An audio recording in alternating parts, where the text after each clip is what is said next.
Hi everyone, welcome back to the Sun Devil Learning Lab. My name is Miss Alvord and today we are going to be using the formula for volume to find the volume of a sphere and a cone.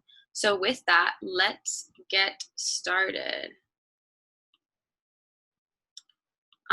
Just like any other lessons we've done, feel free to get out a pencil, your notebook, maybe a piece of paper to write some notes down, do some calculations, and then also if you have a calculator, feel free to have that next to you just in case you want to compute any numbers and whatnot. So let's get started. The objective for today is I can use the formula for the volume of a cylinder to find the volume of cones and spheres. So the last video I did this week was all about rectangular prisms and then right circular cylinders. And we figured out how to find the volume for cylinders, and then we did a couple of different problems and word problems with them. So this time we're going to be using that same equation, same formula for volume we did for a cylinder, and deriving the formula for cones and spheres. So what is volume? We're just going to touch on it again. We're going to go over it, make sure it's right there on the front of your brain as we start talking about the different formulas. So what is it? Well, volume is the space that a three-dimensional figure can occupy. For example, the volume of a glass is the amount of liquid it can hold. So like a glass cup, the amount of volume that is in that cup is how much liquid you can fill to the top of it. Same thing goes for pretty much any object. Think about like a cereal box. How much cereal can fit in there? What is the volume of that cereal box? Or a big water tank that you might see. How much water can fill in there? What the volume is how much, maybe it's water, maybe it's food, maybe it's anything that can occupy the space and in the entire object or three-dimensional object. The formula for volume of a rectangular prism is V equals length times width times height. So I'm going to put this pointer on. Here, if you see this rectangular prism, it does look like a cube, but it is a rectangular prism. We have, if you see the blue, you see the blue rectangle here at the bottom, the base. This is our base. We have our length and our width. And when we find the area of a rectangle or of a square, we always multiply our length and our width by each other and we get our area. Well, so we do length times width, we're finding the area of our base. Well, since we're looking at three-dimensional objects, we have a whole other side that we need to multiply by to get our volume. So we take our length, multiply it by our width, and then multiply that by our height. So we can do length times width times height, or we could also say our volume for a rectangular prism equals the area of the base, so that's our area, multiplied by our height. So we just said the formula for volume of a rectangular prism is our area of our base times our height. Well, the same thing goes for a cylinder. But what's different about our cylinder is that the base is a different shape. It's a circle. So we need to find the area, our area of our base is going to be different. The formula for the area of base is going to be different than it was for a rectangle or a square. So what does that mean? Well, to find the area of a circle, we need to do area equals pi r squared. This is something you know. This is just a refresher, just kind of an explanation on where we should be. So once we find the area of our circle, of our base, whichever one, we then multiply that by our height to get our volume. But before we get there, we in my video this week, I talked about the importance of radius and diameter, and they are very important because there's going to be problems where they give you the diameter all from one side to the other side instead of the radius, and you have to remember to cut that diameter in half to get the right number for your radius, because if you plug in a different number or a higher number for r in this equation, you're going to get something way different.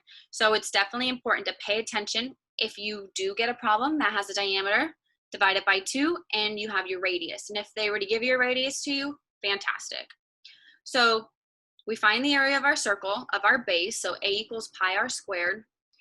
And once we know the area of the base, we can multiply it by our height to get the volume. So our equation that we use to find the volume of a right cylinder is V equals pi r squared times H.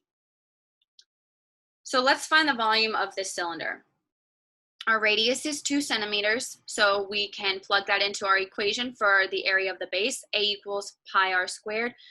We plug it in and we have pi times 2 squared. 2 squared is 4, so 4 pi centimeters squared is our area of our base. Well, now that we have the area of the base, we basically just multiply it by the height. So we have our same equation for volume. Well, we already know what this is. We just did this, pi r squared, and we got 4 pi. So we plug our 4 pi in for the area of the base and multiply it by our height, which is 5.3. And volume equals, we are going to take our 4, multiply it by our 5.3, put the pi on the outside so we can multiply these whole numbers. And then we get 21.2. We bring our pi over, so 21.2 pi is the same thing as 66.57. So if you wanted to, you could leave it in terms of pi, 21.2 centimeters cubed, or you can multiply the 21.2 by pi, 3.14. And your answer comes out to approximately 66.57 centimeters cubed. So that is the volume for this right cylinder with these dimensions. So that was a quick kind of overview of rectangular prisms and cylinders, and now we're going to be talking about cones. So first of all, what is the shape of the base of this red figure that we have here? We have our cylinder. We're pretty familiar with cylinders at this point, but what is the shape of the red figure? What's the base? It's a circle.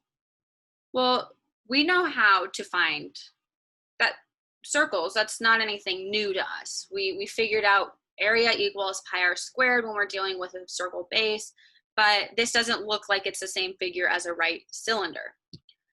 If we look at the vertex P right up here and the shape it creates, what can we notice? Well, you see up here, this looks like it's at the very top of the top circle, and it is creating this is the vertex creating this angle from the very top of the middle, and it's going to the sides of the base. It creates a cone. This looks like, I don't know, an ice cream cone or just a regular cone. And from vertex P, there's a straight line from the top of the cylinder to the bottom of the base. So I want you guys to pay close attention to that because that's really important. This straight line that goes from the very top of the, from the top in the middle all the way down to the bottom, very middle of the base. The straight line down the middle is perpendicular to the base. That being said, it makes a right angle. So if you look really closely, this is making a 90-degree angle. That line that comes straight down is perpendicular to the base, making it a 90-degree angle. So like I just said, it makes a right angle, which this then is called a right circular cone. It is a cone, its base is a circle, and it has a right angle. And the vertex is at the very top. And sometimes our cones might be flipped upside down, so the vertex is going to be down here. We know the formula for a right cylinder is volume equals the area of our base. Area of our base is pi r squared times our height. So we can create a formula from that to determine the volume of a right cylinder. Because also that this cone that we were just looking at was inside of a right cylinder that came from the very top and went down to the base, and the base fit. So how many cones does it take to fill up the cylinder with the same dimensions, radius and height? We're going to watch this video and pay close attention to what she's doing, how much water she's pouring in, and the shapes and sizes of these. So I'll ask again, how many cones does it take to fill up the cylinder? And they have the same dimensions. They have the same radius and they have the same height.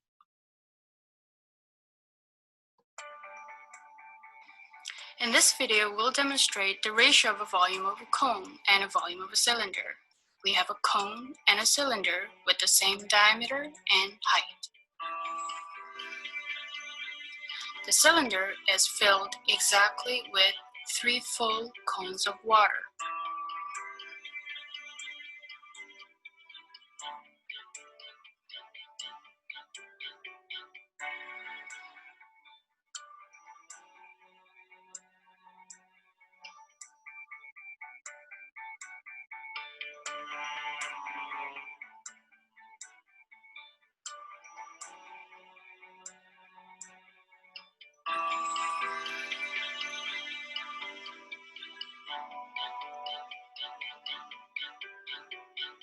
The volume of the cone is 1/3 of the volume of the cylinder.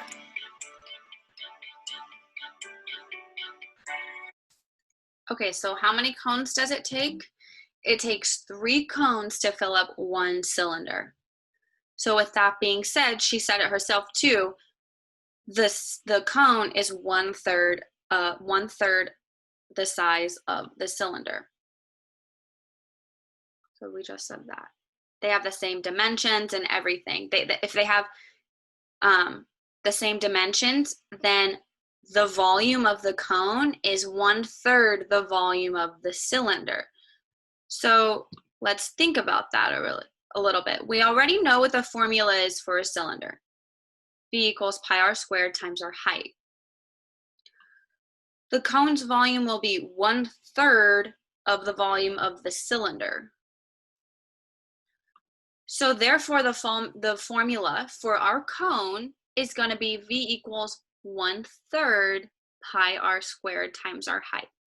So if we have any size cone, this formula is always going to be true because it's saying if we find the volume of a cone or of a cylinder with these dimensions, we divide it by 1/3, we're going to get the size cone that we want, that we are searching for. So in this case, we would find the area of the base of this circle, multiply it by our height, and if there was an imaginary cylinder here, we multiply the area of the base times the height, we would get the area, or we would get the volume of the entire cylinder. We don't want the area of the volume of the entire cylinder. We want the volume of just the cone. So we multiply it by 1/3 to get our volume for just the cone. So let's do an example. We know our equations, V equals 1/3 times pi r squared times our height. So what is the area of the base? Well, we know our radius is 4 millimeters. So we'll plug that into our equation for area. A equals pi times 4 squared. 4 squared is 16. So our area equals 16 pi millimeters squared. So that's the area for just this flat base. But we want the volume for the entire cone. So what do we do now? What is the volume of the cone? Well, we plug in our numbers. V equals 1/3 times, well, we just did this, so we'll plug in the same number. Our R is 4. Pi times 4 squared times our height, which is 9 millimeters. 1/3 times 16 pi, that was the area of our base, and our height, which is 9. 16 times 9 is 144. We bring our pi over, and then we're going to multiply that by 1/3 because that's what we have to do to find the area of just the cone. If we wanted to find the area of the entire cylinder, that's basically around this whole shape, it would be 144. But we don't want that. We want the volume of the smaller shape of the cone, which 1/3 of 144 is 48 pi. So 48 pi millimeters cubed is the volume for this cone. And if you wanted to write that as an estimate, so 48 times 3.14, your answer would be 150.72. So now let's do this word problem. Oscar wants to fill with water a bucket that is the shape of a right circular cylinder. It has a 6-inch radius and 12-inch height. He uses a shovel that has the shape of a right circular cone with a 3-inch radius and a 4-inch height. How many shovelfuls will it take Oscar to fill the bucket up level with the top? So first of all, let's visualize what this might look like. So take a second to draw out the bucket and the shovel. Consider the bucket is a right circular cylinder and the shovel is a right circular cone with the different dimensions. So pause the video, maybe sketch something out, write the dimensions next to it, and we'll go from there. So this is what I have. Here's the right circular cylinder, and here is the right circular cone. So we have our bucket, and we have our shovel that Oscar is shoveling into. So we know, I will see if I can move me here. Okay. So we know that we're going to first find the volume of the water bucket. So we have our water bucket and we're going to multiply, we're going to put these in here, these dimensions. We have a 6-inch radius and we have a 12-inch height. So we first need to find the, we have our equation here. So our volume equals pi r squared times height. Well, we have that. We're plugging in our radius, which is 6, and then our height. 6 squared is 36, so 36 pi times 12. 36 times 12 is 432. And then we bring our pi over, and our answer is V equals 432 pi inches cubed. So that is the volume for our water bucket. Well, now we need to find the volume of our shovel. So we know our new equation we're dealing with is V equals 1/3 pi r squared times the height. So we're not looking at the cylinder anymore, we're looking at a cone. That's why we have to include the 1/3. So we plug in the dimensions, 3-inch radius and a 4-inch height. V equals 1/3 times pi, 3 squared times 4. 3 squared is 9, so we have 9 pi in our 4. We're going to multiply our 9 and our 4 together, and we're going to get 36 pi. And 1/3 of 36 pi is 12 pi. So our volume of our cone, of our shovel that Oscar's using, is 12 pi inches cubed. So now what do? Now that we have the volume of both figures, the volume of the bucket is 432 pi inches cubed, and the volume of the shovel is 12 pi inches cubed. So what do? Well, we need to figure out how many shovelfuls it will take Oscar to fill the bucket. So how many of these little cones are going to fit in here? It's like putting a ton of sand into this tank. How many shovelfuls are going to fill? Well, we're going to take the volume of our bucket divided by the volume of our cone, 432 pi divided by 12 pi, and we get 36. So then we know it will take Oscar 36 shovelfuls to fill the bucket up level with the top. So it took him 12, or it would take him 12 cones to fill up the big right cylinder. All right. Okay, so now that we have talked a lot about right cylinders and a little bit about cones, we're going to talk about spheres now. So the volume of a sphere is a little bit different. The volume of a sphere equals the volume of the solid inside of the object. So here we have, for a two-dimensional shape, we obviously there's no volume. it's a flat surface. But when it comes to a three-dimensional sphere, we have, just like any other object, three-dimensional, all this space that's inside of this sphere is going to be our volume. So if we filled maybe like a bouncy ball with water, how much water can we fit in that bouncy ball? That's going to be our volume. How much can we fill up that thing on the inside? How much space is there to fill? So the diameter of the sphere is the same as the diameter in the height of this cylinder right here. So we have a height that is the same as the sphere, and we have the diameter, or in like what we would call the radius right here is this red line, stems across, and it's going to be the diameter of the base. Well, the important thing to understand here is that when it comes to a sphere, we're never going to have different dimensions, because then it would be an oval or something different.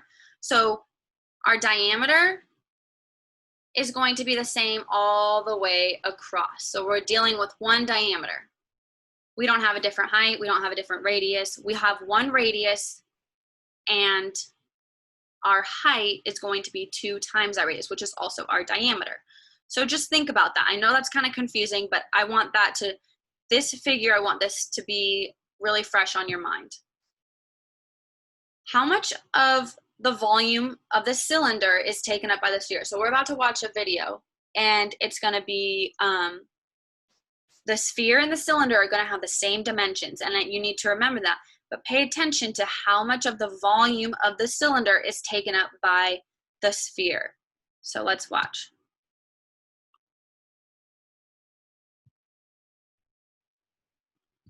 My apologies.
Okay, so the volume of the sphere is exactly 2/3 the volume of the cylinder with the same diameter and height.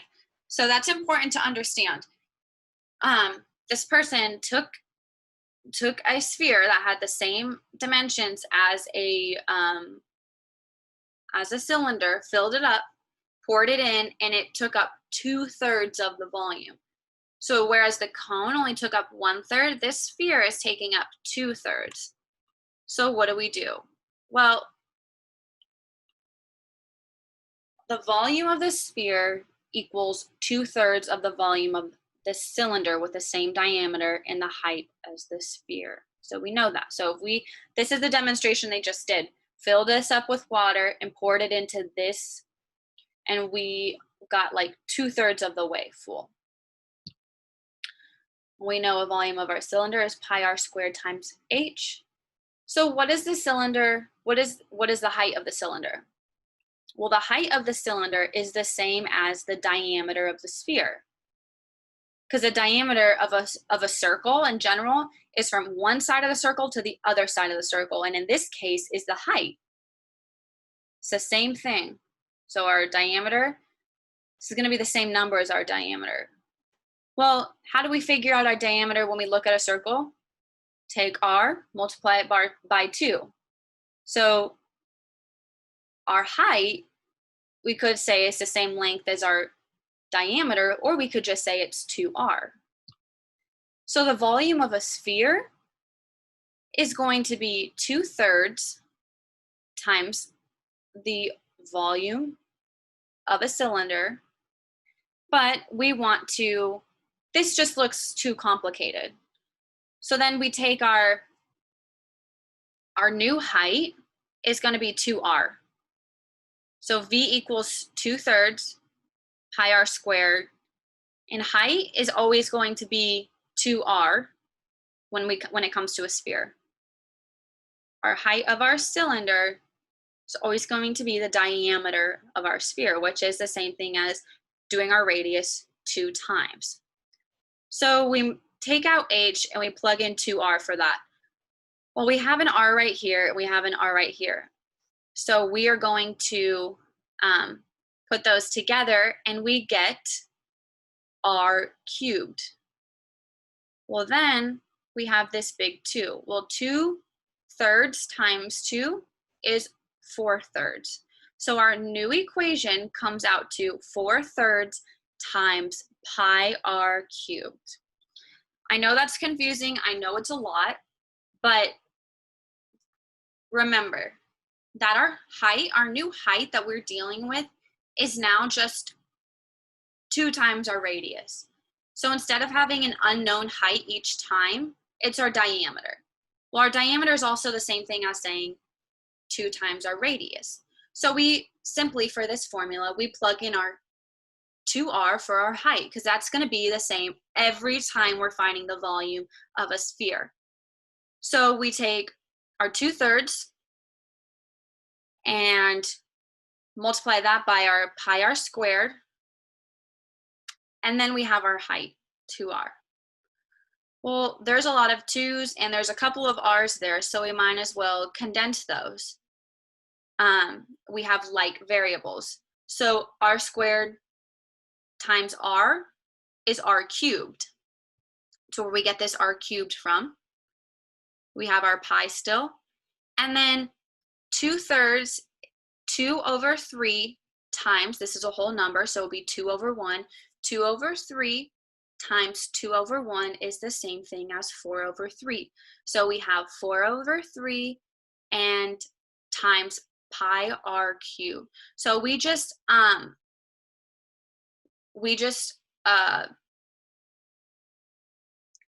completely spacing. Merged together like terms. We combined like terms. Sorry, that is what I was trying to say. So we combined like terms, and we got you could use the equation 2/3 times pi r squared 2r, but we combine like terms to make it so much easier, where all we have to do is plug in that our radius, and then multiply that overall number by 4/3. So let's see. Let's find the volume of a sphere. So our radius is 4 centimeters here. And it's hard to write fractions, so on these slides, so I decided to write these on a whiteboard, so that's why it kind of looks a little bit different. But we have our equation 4/3 times pi r cubed. So we know our variable r, and we know our radius is 4 centimeters. So we plug in our r. We don't need our height because our height equals 2r, and we already combined those like terms here, and we got r cubed. So we plug in our r, which is 4, and we do the math. 4 cubed is 64. So we have that. Well, now what do? We are going to multiply 4/3 times 64, so 4/3 times 64/1 is the same thing as 256/3 pi. So 256 divided by 3 is going to be 85 1/3. Therefore, our answer is V equals 85 1/3 pi centimeters cubed. And we never want to forget about our units. So centimeters are units, and since we're dealing with volume, it's going to be cubed. So that is the volume of this sphere. Okay, so let's take a look at this second example. The average basketball has a diameter of 9.5 inches. What is the volume of an average basketball? So first, we're given our diameter. Well, in order to fill in our formula, which only asks for r, we need to find our radius. So we find our radius by dividing our diameter by 2. So 9.5 divided by 2 is 4.75 inches. So now we know our radius is 4.75. Okay, so now what do? Well, our formula for volume is V equals 4/3 pi r cubed. Well, now we plug in r, and we don't need our height because, like we said,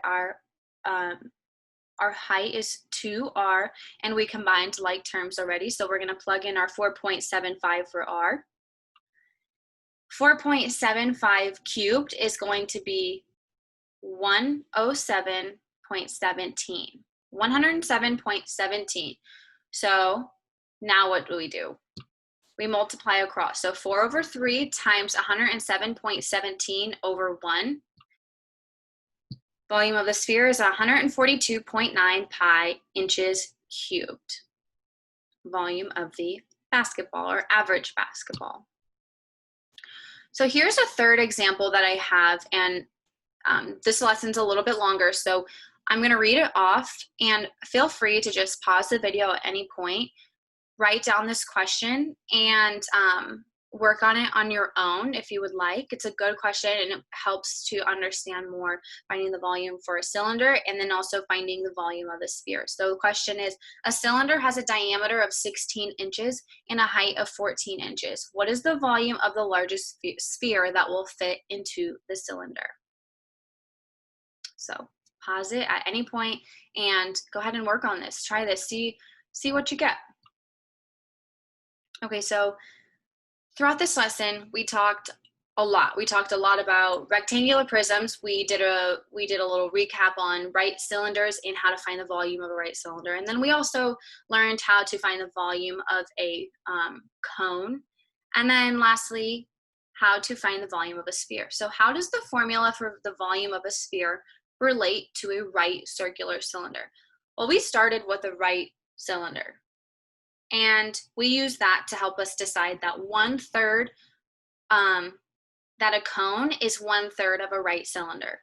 Well, then we found out that a sphere is 2/3 of the volume of a right cylinder.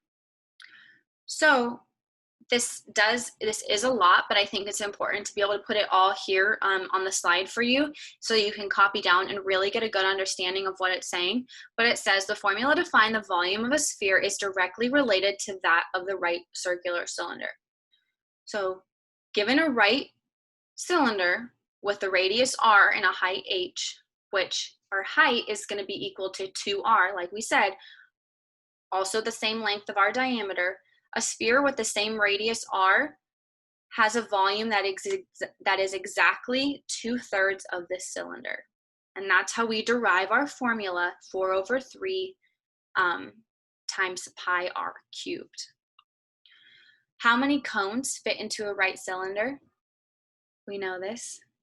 3. 3 cones fit into a right cylinder. That's why our equation includes 1/3 in front of it, because we are finding the volume of our cone, which is 1/3 of the volume of the right cylinder.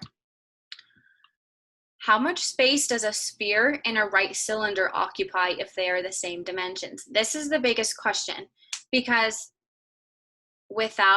if a sphere and a right cylinder don't have the same dimensions, then it makes it very different. But if they have the same dimensions, then a sphere occupies 2/3 of the volume of a right cylinder, as we watched in those videos. So feel free at any point to go back through those videos and watch them, really get a good understanding of the different measurements that they use and how those play a big role in the formulas that we derive from the right cylinder. And then lastly, what is the formula for volume of a cone? V equals 1/3 times pi r squared times the height. And what is the formula for a sphere? V equals 4/3 times pi r cubed. So here's a couple of extra resources for if you want to get some more extra practice in through word problems. I have a link here on this last slide, but also through the learning guide. So feel free to go through that and tap on that. Go to Khan Academy and you can find these great word problems to work on. If you need some extra help, there is a little bit more on spheres. So it's not all of them together. It's different problems that deal with finding the volume of a sphere, and you can go watch videos, see videos that are connected to those lessons that might help, or maybe a different person explaining it to you might make more sense. And then I also have a piece for enrichment that is going to be right there on the learning guide. But thank you guys so much, and I hope you enjoyed the video, and I'll see you guys soon. Bye.